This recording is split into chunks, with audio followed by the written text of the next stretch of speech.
After this beat.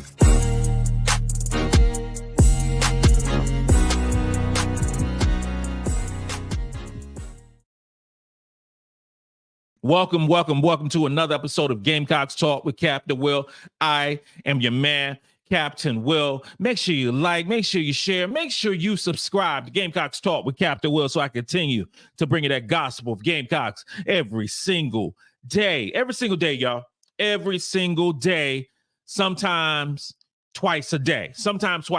When I find something that I don't want to talk about and talk to the folks, talk to the fam, talk to the lieutenants, this is what I do. So we're going to talk about some stuff that's going on in the transfer portal. A little bit of this, a little bit of that. Is Maryam Dauda, is she a possible replacement?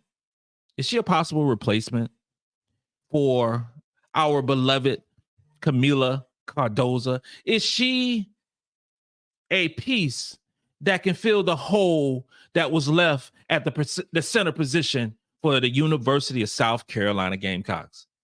If that is the case, we have to talk about it because you are now rocking with the best. And since you're rocking with the best, come rock with your man, Captain Will. We got a good one today, y'all. And we're going to talk about a young lady from Arkansas. You know, she entered the transfer portal 6 days ago. I wasn't going to talk about it. I was not going to talk about it, but I'm getting questions, so I'm going to address it. So the 6'4" forward/center from Arkansas was the 13th ranked player in the 2021 recruiting cycle. Now, the 2021 recruiting cycle is very dear to me. It's very dear to me because that recruiting cycle had multiple Gamecocks to commit to South Carolina, multiple high school players to commit to South Carolina. So you have number 2 ranked Raven Johnson. You had number 3 ranked Sania Rivers. You had number 4 ranked Sania Feagin. You had 14th ranked Bree Hall. Well, Dauda was 13th in that recruiting cycle. She was 13th. Okay. In high school, she was, said to be an athletic, low post player, block shots, defend at the rim, runs the floor well, transition, all these things she could do. Very athletic. A lot of these accolades were given to our own Kamilla Cardoso. You see when Kamilla Cardoso run up and down the court, she runs like a gazelle. She is sprinting down the court. This young lady apparently has some of those same traits, okay? If she is a shot blocker, that is something that this team is known for. We've led the college basketball scene in shot blocking for multiple years. That doesn't change at all, It's almost like a plug and play. And yeah, South Carolina going to lead the team, going to lead the league in block shots. That's a given, right? That's a given. She has good size, 6'4". If she is as good as advertised, then she will be a nice piece for South Carolina. This past season, she averaged 10 points, 6 rebounds, in about 29 minutes of play. Started all 33 games. When she played against South Carolina, she had 19 points. 19 points against us. Okay? Now Arkansas got blown out. But that's neither here nor there. Okay? But 10 points, 6 rebounds, 2 block shots, shooting 46% from the field, shooting about 32% from 3. Okay? 46% from the field on 8 field goal attempts, 32% from 3, and she's shooting about 3 3-pointers per basketball game. She shoots 76% from the free throw line.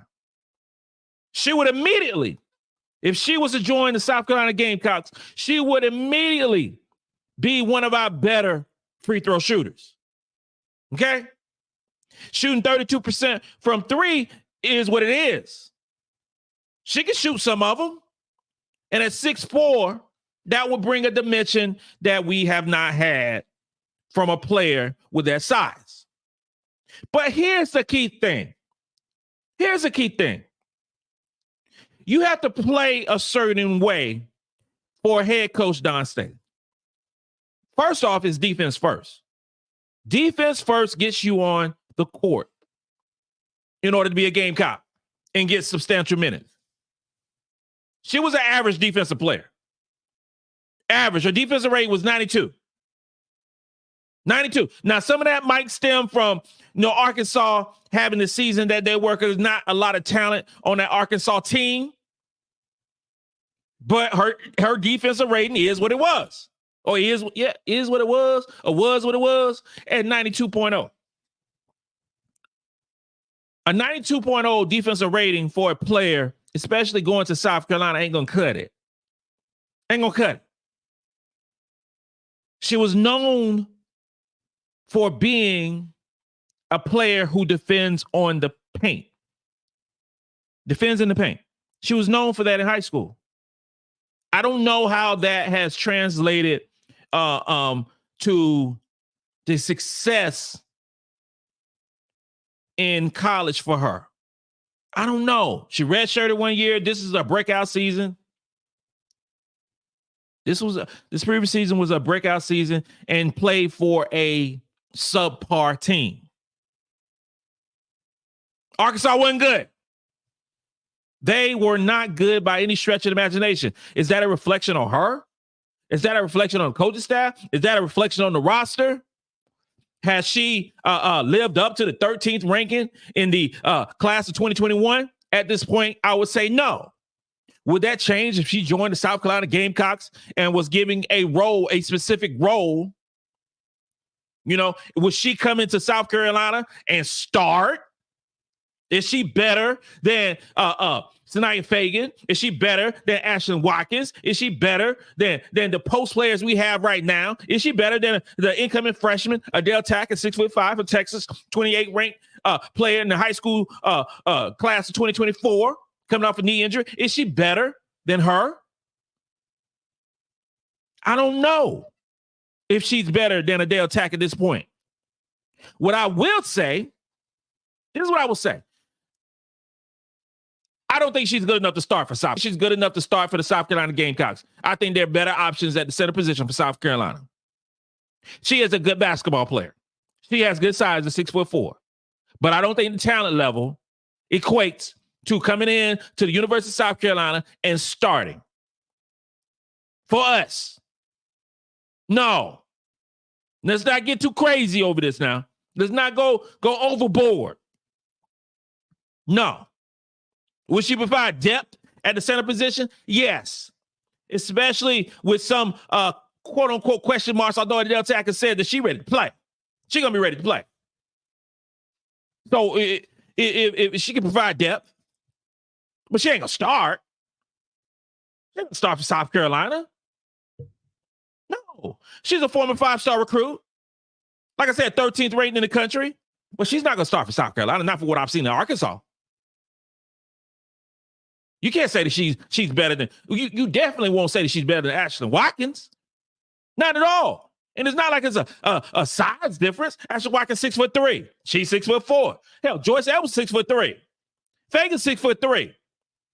Is she better than Sania Feagin? I don't think so. I think if you're going to play a game, if we play a game next week, and the lineup is Ashlyn Watkins, Chloe Kitts, Bree Hall. Bree Hall. I was watching NBA. Talk about Tina Pow and Raven Johnson. Then you having Sania Feagin playing both positions, the forward and the center. Joyce coming in. Adhel Tac coming in. And then a possibility. Maryam, then we can have the discussion. But if you think that she's going to come in and start, no. She's not coming to South Carolina and start. And then sit who? Sit who? Who's going to sit? Who's Coach Staley going to sit if she was a star? It is in all likelihood, we know who's going to start. We know who's going to get a bulk of the minutes.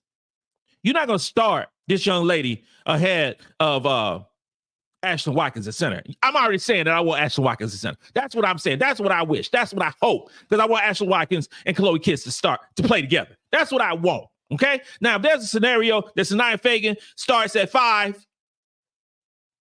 and then we have a Chloe Kitts or Ashlyn Watkins starting at 4, but all of them getting around the same minutes, I'm fine with that. But there's no way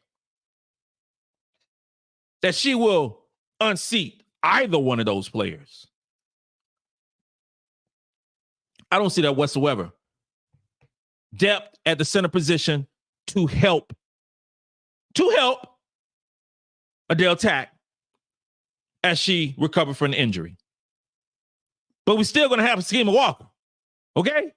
Sakima Walker's still going to be there. She's still going to provide something. She's 6'5". I don't think there's a likelihood that she's going to come over here. I don't see it. I hear people talking about it. I hear people discussing it. I don't see it. I've said before, and I'm not going to change what I'm saying. There's no one in the transfer portal that would change the trajectory of South Carolina. There are a couple of players that would provide some depth. She is one of those players that would provide some depth in the post position. Provide depth for a team that is full of all-stars. I think she can go somewhere else and play a lot of minutes. I really do. Play a lot of minutes and potentially get better and better. But I don't think it's South Carolina. I don't think there's a if she coming in to start, that ain't happening. Because nothing ain't given. I think she got to improve defensively. She can shoot the ball. Make no mistake about it. She can shoot the ball. She has a nice jumper. She can shoot the 3. But she got to get down and dirty. She got to get grimy. She got to get down and dirty and grimy in order to enter to the boom boom room at the University of South Carolina. And that's in the post. Because I just think about practice. I just think about practice in regards to our players going against each other, all 5-star recruits. So practices would be the most challenging thing that she's ever had. Can you imagine going against Ashlyn Watkins, Chloe Kitts, Sania Feagin, Joyce Edwards, Adhel Tac, Sakima Walker in the post? That's like a battle royal. That's old school WWF. Who's the best? That's what you need in order to get better and better and better. I'm not sure where she's going to sign, but I just don't see it with South Carolina. And if she does, she ain't starting. She ain't starting. Not at all. But she's a good player. Make no mistake, she's a good player. But does she fit the role or the talent level to actually get burn over the players that we have right now? And I say no. I say no. Y'all tell me how you feel. I say no. There was this cool bracketology that came out. And the bracketology, you know, our man Charlie Cream, he does a good job with it. I'm not gonna lie, he does a good job with it. Sometimes he's on point, sometimes he's not, but most of the time he's on point. He's on point with his predictions, I would say. And of course, South Carolina number 1. Then that is the understatement of how good South Carolina is. So that's the first thing. So, you know, the thing that we got to watch this season is the dismantling of the Pac-12, for one. And also, you have conferences that are basically super leagues. And I say that super leagues because you have so many teams in these conferences. SEC, now you got Texas and Oklahoma. So SEC got 16 teams in it. You got the Big Ten, you know, that has 18 teams. What the hell? Don't even sound right, do it? Soon the Big Ten going to have 20 teams. Southern Cal, whole lot of conversation going about Southern Cal and where they're going to go in this upcoming season with the moves they've had and the moves they've made, which is great. Wonderful for women's basketball. They are now in the Big Ten, and they immediately become the favorite in their conference. But that ain't it. That's not it. You got ACC. ACC got 18 teams. There's a whole lot of teams now in the ACC, the SEC, and the Big Ten. You still got the Big 12 running around. So the problem that we are going to see over the course of next season and years in the future, but particularly next season, is when these conference championship winners get these automatic bids. Okay? That's going to change. I'm letting you know right now. With these, it's already the writing is on the wall. It's already going to change for football, but it's going to change for basketball as well. And here's why. So you're going to have a team like a South Carolina in the SEC, who's win the conference and have an automatic bid. Got it. Automatic bid. And you have a lot of teams in the SEC who will be warranted to go to the big dance.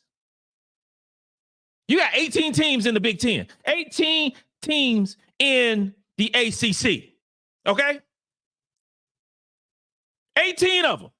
So how are you going to decipher? How are you going to decipher with so many teams who gets into the tournament? I don't know.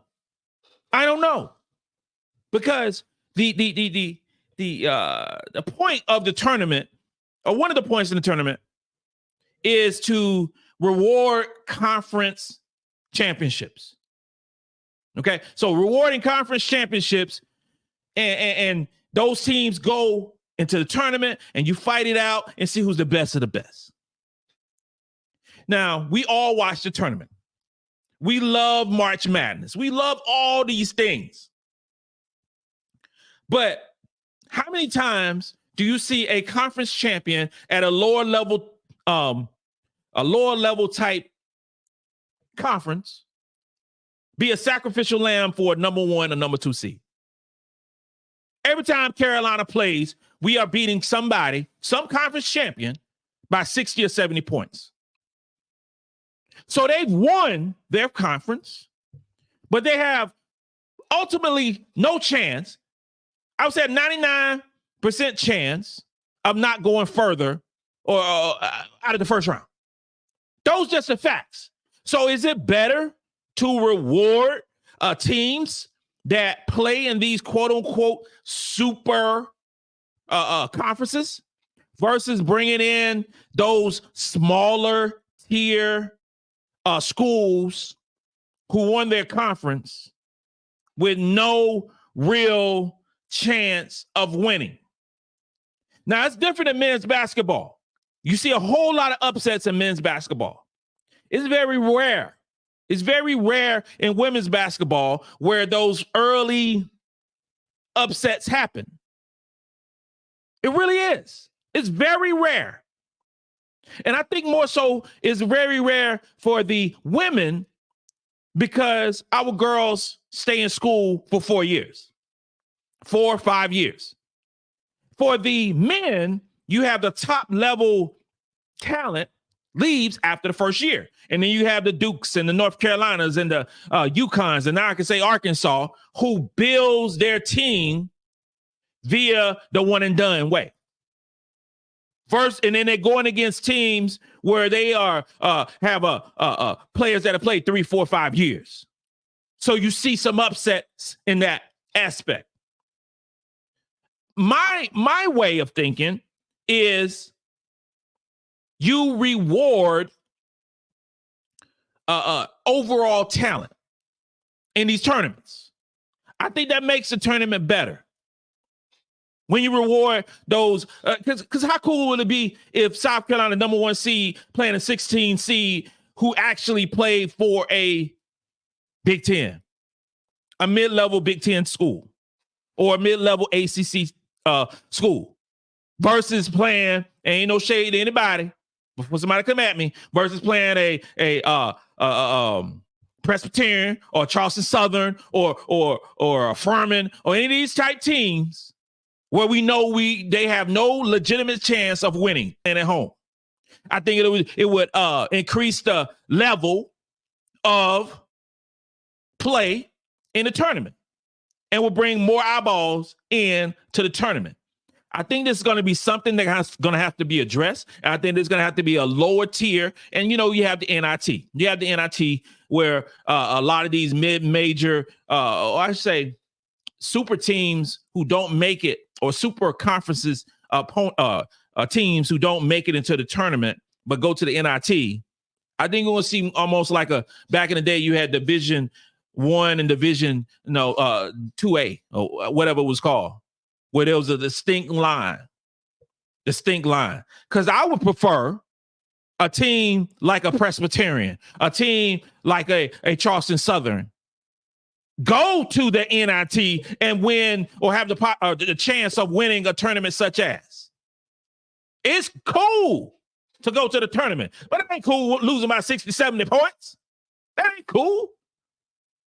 It's going to be some changes, just like it is in football. It's going to be some changes coming up. You got 18, 36. You literally have 36 plus 52 teams between 3 conferences. It got to be some changes. It has to be some changes. Otherwise, it's going to be top schools that's left out. And we all know it is about the money. Cash rules everything around me. I'm telling you. And with the popularity of women's basketball at an all-time high, they're going to find a way to get those top or big girl schools into this tournament. Trust and believe that. This concludes another episode of Gamecocks Talk with Captain Will. I'm your man, Captain Will. Make sure you like it. Make sure you share. Make sure you subscribe to Gamecocks Talk with Captain Will. You're not rocking with the best, y'all. You're not rocking with the best. And since you're rocking with the best, come rock with your man, Captain Will. Let's go. Let's go. Let's go. We all need to live better. We need to live better. We need to eat better. We need to work out more. I know I need to work out more. I know I need to eat better. That just goes without saying. We need to go to the doctor more. We need to get our tests. We need all these different things in order for us to live a longer life. All right. But sometimes we need a little assistance. We need a little assistance. And there are some great products out there that assist in helping you live a longer and better life by bringing in, various different nutrients and vitamins into your system. The product I'm talking about right now is called Live Good. Live Good is a amazing product that adds the nutrients to your life that you may or may not be getting. I tell you